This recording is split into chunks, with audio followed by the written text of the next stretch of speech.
19h, merci de nous rejoindre sur Al24 News. Madame, monsieur, bonsoir. Voici les titres de l'actualité.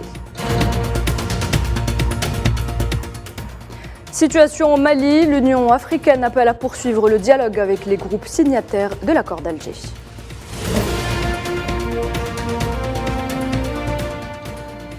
Énergie, Mohamed Arkab salue le respect des quotas de production de pétrole lors d'une réunion avec le comité ministériel conjoint de suivi de l'accord OPEP et non-OPEP. Le PDG de Sonatrach était lui au sud du pays pour l'entrée en service du complexe de compression et de séparation de Hassi Qarrata à Hassim Saoud.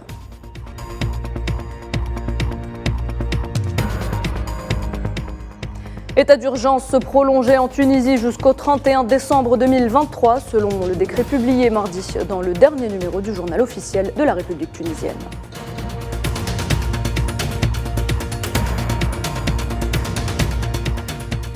Et puis le Royaume-Uni enregistre sa journée de grève la plus importante depuis 10 ans. Les grévistes demandent en priorité des augmentations de salaire pour compenser l'inflation qui a atteint 10,5%.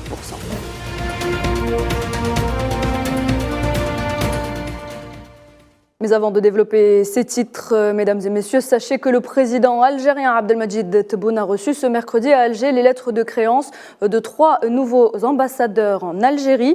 Il s'agit de son Excellence Juan Bautista Arias Blasio en sa qualité d'ambassadeur de la République bolivarienne du Venezuela, son Excellence Toral Anaroglu Rezaev en sa qualité d'ambassadeur de la République d'Azerbaïdjan et également son Excellence Monsieur Francisco Javier Bergoglio Hurtado en sa qualité d'ambassadeur de la République du Chili. Son Excellence Nicolás Maduro.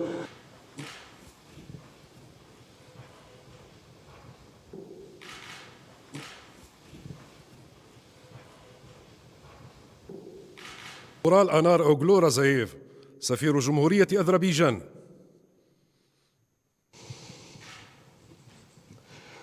سيد الرئيس، أتشرف بتسليم الأوراق والإيتمات بصفة سفيرا فوق العادة.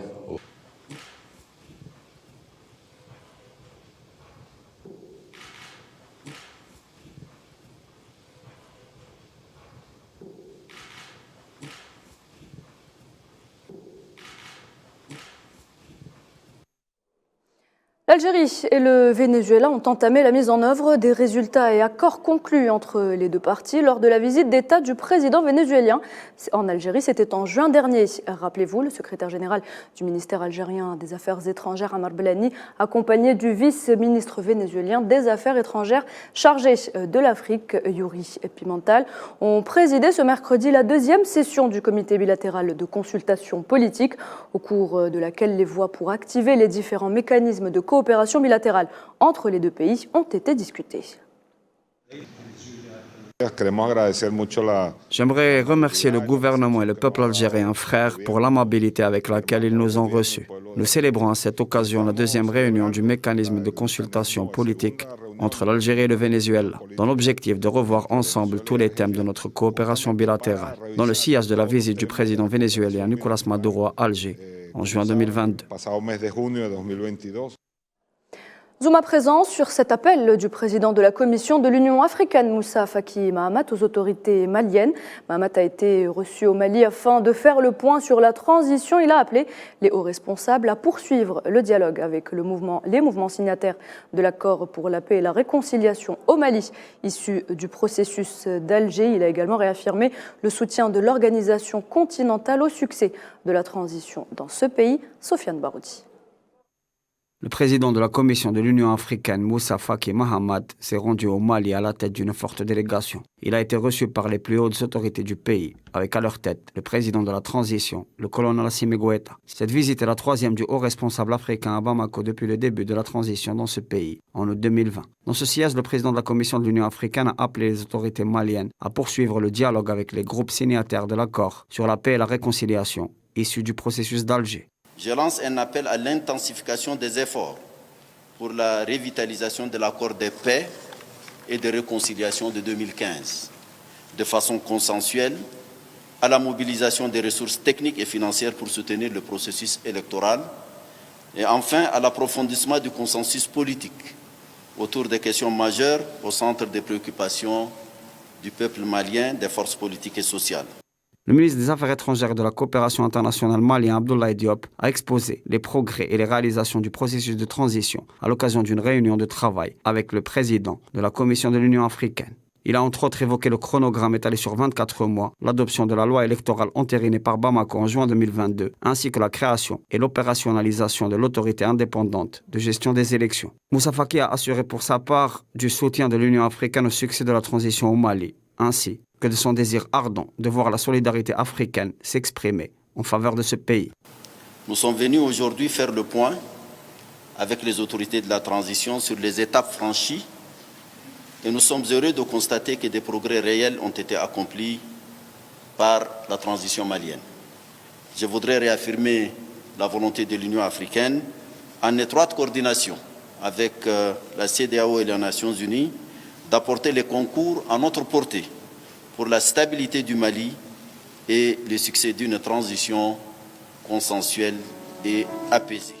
Le chef de la diplomatie malienne a saisi l'occasion afin de solliciter la levée de la suspension de son pays auprès des pays membres du Comité de paix et de sécurité de l'Union africaine. Les deux parties ont également évoqué l'important volet de l'optimisation de la lutte contre le terrorisme dans la région, ainsi que la nécessité de soutenir les efforts de développement afin de répondre aux besoins de la population sur les volets économiques et humanitaires.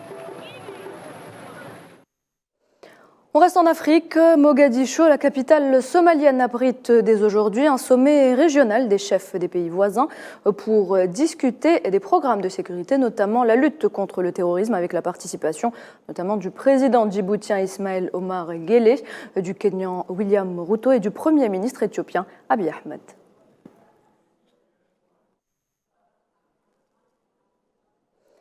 Mogadiscio, où le quartier de Wartigli, qui abrite des institutions du gouvernement, a été visé ce mercredi par des obus de mortier tirés par le mouvement terroriste Shebab. Selon une source sécuritaire, environ 5 explosions ont été entendues dans ce quartier où se trouve le palais présidentiel, mais également le siège du gouvernement. Au volet énergie, le ministre de l'Énergie et des Mines, Mohamed Arkab, a pris part ce mercredi par visioconférence aux travaux de la 47e réunion du comité ministériel conjoint de suivi OPEP et non-OPEP. Le ministre algérien a salué le respect des quotas de production de pétrole pour les mois de novembre et de décembre 2022. On écoute. Nous avons noté avec satisfaction le respect des quotas de production pour le mois de novembre et décembre 2022. Nous avons échangé entre les pays OPEP et non-OPEP la situation mondiale du marché du pétrole et nous avons aussi constaté que la situation, que les décisions que nous avons prises jusqu'à maintenant vont dans la stabilité du marché et c'est ce qui a conforté aussi le marché pendant cette période. Nous avons décidé de rester sur ce niveau de production et nous avons décidé de se revoir d'ici le 3 avril 2023 pour examiner déjà les niveaux de production et le respect des niveaux de production et l'évolution du marché pétrolier. Et dans le même dossier, cette annonce faite par la Société nationale algérienne des hydrocarbures Sonatrach qui officialise l'entrée en service du complexe de compression et de séparation de Hassi Qarata à Hassi Messoud dans le sud du pays. La production énergétique sera donc soutenue par 60 000 barils jour et plus de 2 millions de mètres cubes de gaz dans un investissement d'1 milliard de dollars. Les détails, Mohamed Wali Ben Chaban. Pour augmenter la production algérienne en gaz et en pétrole, la Société nationale algérienne des hydrocarbures Sonatrach annonce officiellement l'entrée en service du nouveau complexe de séparation et de compression de Hassi Qarata. 60 000 barils de pétrole supplémentaires seront produits quotidiennement, en plus de 2 millions de mètres cubes de gaz pour un investissement d'1 milliard de dollars. Le projet de traitement du pétrole et du gaz produit à travers 3 ou 4 gisements situés dans la région sud de Hassim Saoud permettra la production de 60 000 barils jour et plus de 2 millions de mètres cubes de gaz naturel. En plus d'une station de traitement des eaux récupérées dans les opérations d'extraction et leur réinjection dans les puits, ce projet énergétique revêt une importance particulière et permet la récupération de tous les gaz associés. Comme vous l'avez constaté, il n'y a pas de gaz torché durant la phase d'étude du projet. Nous avons étudié la faisabilité de récupérer tout le gaz associé afin de le réinjecter dans les gisements de Hassim Saoud pour la séparation du condensat et du gaz de pétrole liquéfié et l'exploitation du gaz naturel afin de le commercialiser localement et l'exporter notamment. La sécurité énergétique, qui reste un véritable enjeu stratégique pour l'Algérie, est assurée et garantie à la faveur d'efforts incessants fournis par l'État dans le sud du pays, notamment à Hassim Saoud, où de nombreux projets énergétiques prometteurs sont déjà réalisés et d'autres en voie de l'être. Nous le disions en titre, l'état d'urgence a été prolongé jusqu'au 31 décembre 2023 en Tunisie. C'est ce qu'a rapporté l'agence de presse tunisienne, citant un décret publié dans le dernier numéro du journal officiel de la République. Il est à noter que l'état d'urgence a été prolongé sans interruption sur tout le territoire tunisien depuis le 24 novembre 2015. C'était suite à l'attentat terroriste visant un bus de la garde présidentielle au centre-ville de Tunis qui avait coûté la vie à 12 agents de la garde présidentielle.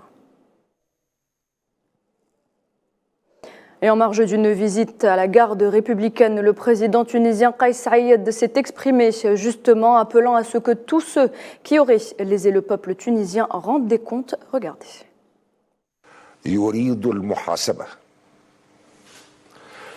مطلبه الأساسي اليوم. Nos concitoyens souhaitent qu'on leur rende des comptes. Telle est leur demande principale, qu'on rende des comptes. Et la mission qui vous incombe est historique, à savoir que tous ceux qui auraient lésé le peuple tunisien rendent des comptes. Ceci est son droit inaliénable. Nous refusons, ne serait-ce qu'un seul délit demeure impuni, dans le respect de la loi et celle de la légalité pour toutes et tous. Nulle différence de traitement ne devra subsister entre un Tunisien et un autre.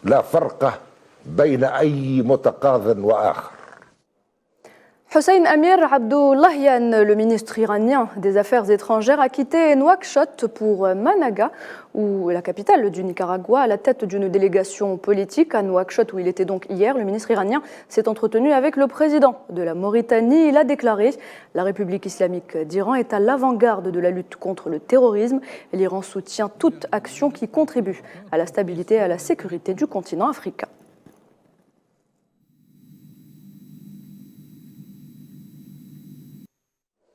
Direction le Maroc, où le Front social est toujours en ébullition. Les enseignants contractuels ont annoncé une nouvelle grève aujourd'hui et demain pour dénoncer la trahison de la centrale syndicale et la condamnation de leurs collègues à des peines de prison pour leur participation à des manifestations réclamant une réforme de leur statut professionnel.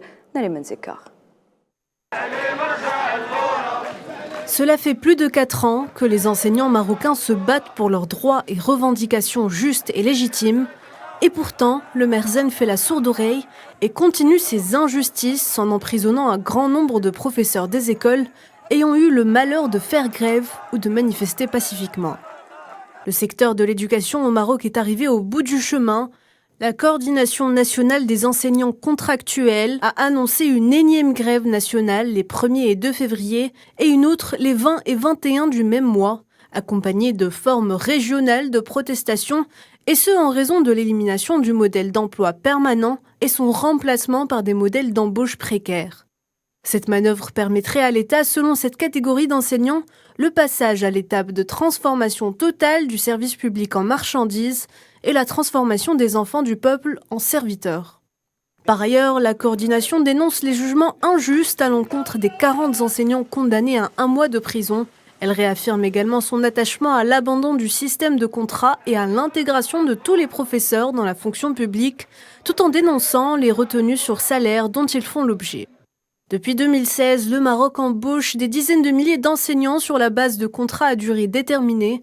Ces enseignants contractuels ont lancé depuis quelques années un mouvement de grève, accompagné de manifestations, parfois émaillées de violence. Bruit de pavés sur le vieux continent également. Le Royaume-Uni a connu aujourd'hui sa journée de grève la plus importante depuis 10 ans. Les grévistes demandent en priorité des augmentations de salaire pour compenser l'inflation qui atteint 10,5% selon les dernières prévisions du FMI. Le Royaume-Uni sera cette année la seule puissance économique majeure à subir une récession.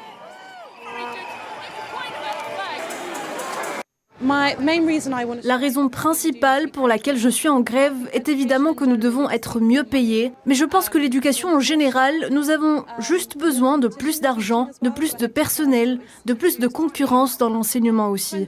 Pour que le chef d'établissement ait le choix entre 20 enseignants plutôt que 2 seulement, afin que nos enfants reçoivent une éducation de bonne qualité, oui, je pense que nous avons juste besoin de plus.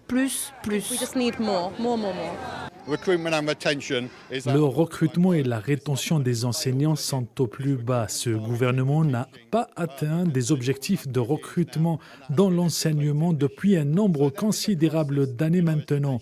Et cela s'est intensifié cette année. Il y a donc une crise dans notre service éducatif. Et je suis fier que nos membres se soient levés pour dire ça suffit. C'est juste un choix politique, vraiment, parce que je sais qu'il y a de l'argent dans ce pays. C'est l'un des pays les plus riches d'Europe. C'est juste que les élèves des écoles publiques ne sont pas suffisamment valorisés pour que plus d'argent soit consacré à leur éducation. Dans mon école actuelle, nous n'avons pas eu de voyage scolaire depuis 12 ans. Je pense donc qu'il y a un lien direct entre un budget réduit pour les écoles et un enseignement de moins bonne qualité pour les élèves. Et les mouvements de grève touchent également la Belgique. Plus de 10 000 professionnels de la santé ont investi le centre de la capitale Bruxelles hier mardi pour protester contre leurs conditions de travail et des augmentations de salaire, le secteur ayant été particulièrement touché par la pandémie de Covid-19.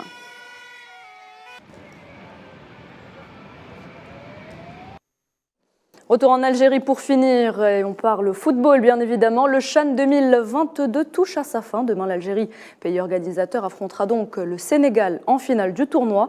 Les deux nations ont composté leur billet hier à l'issue de 2 demi-finales face au Niger et à Madagascar. Salah Faisal. Éclipsé de la scène internationale, le CHAN en Algérie a eu le droit à une renaissance. Le CHAN Algérie 2022 est en train de battre tous les records. La concurrence est extrêmement positive. Les deux nations qui animeront la finale du 4 février sont connues, l'Algérie et le Sénégal. Les deux sélections arrivent à ce stade pour la première fois de leur histoire. Algérie-Sénégal, déjà vu. Un remake de la finale de la CAN 2019. En demi-finale, l'Algérie a écrasé le Niger à Oran 5-0. Doublé signé l'attaquant usmiste Ayman Mahyous. Buteur du CHAN avec 5 réalisations. Les balles arrêtées sont toujours le point fort des Algériens. 2 corners face au Niger ont été convertis en but grâce à Youb Abdellaoui et Abdoulaye Kakori, qui a marqué contre son camp. Buteur du championnat algérien, Bayezid n'a pas eu besoin de beaucoup de temps pour marquer son premier but de ce CHAN. Et je suis content parce qu'on a marqué 5 buts, voilà, dont 2 sur des animations et le reste sur coup de pied arrêté. Voilà, un match maîtrisé. Deuxième mi-temps, on s'est un peu relâché malgré tout. Voilà, le Niger a pris un peu le dessus, surtout au milieu de terrain. Sur la deuxième mi-temps, on est revenu bien sur la fin. Et voilà, l'essentiel, c'est la qualification en finale. C'est bon pour le moral de marquer autant de buts, parce que voilà, il y a eu beaucoup de critiques par rapport à ça. Donc les joueurs ont montré qu'ils avaient la capacité, et j'espère que ce sera ce match déclic. De l'autre côté, les Lions de la Teranga ont battu Madagascar 1-0, grâce à un super but de Papa Diallo. Les Sénégalais ont dominé la partie, mais avec beaucoup de ratages et de maladresse. Les Lions se sont montrés forts physiquement et mentalement, plus tranchants et dangereux et rapides. Et on en a loupé beaucoup d'occasions. Donc il ne faut pas qu'on s'appelle, c'est sûr, on en a loupé. De l'autre côté, l'Algérie a fait une démonstration, tant mieux pour eux. Nous, aujourd'hui, on est en finale, même si on gagnait au pénalty, on est content. Le Sénégal et l'Algérie se sont rencontrés au match amical à Annaba, un match nul de 2 partout.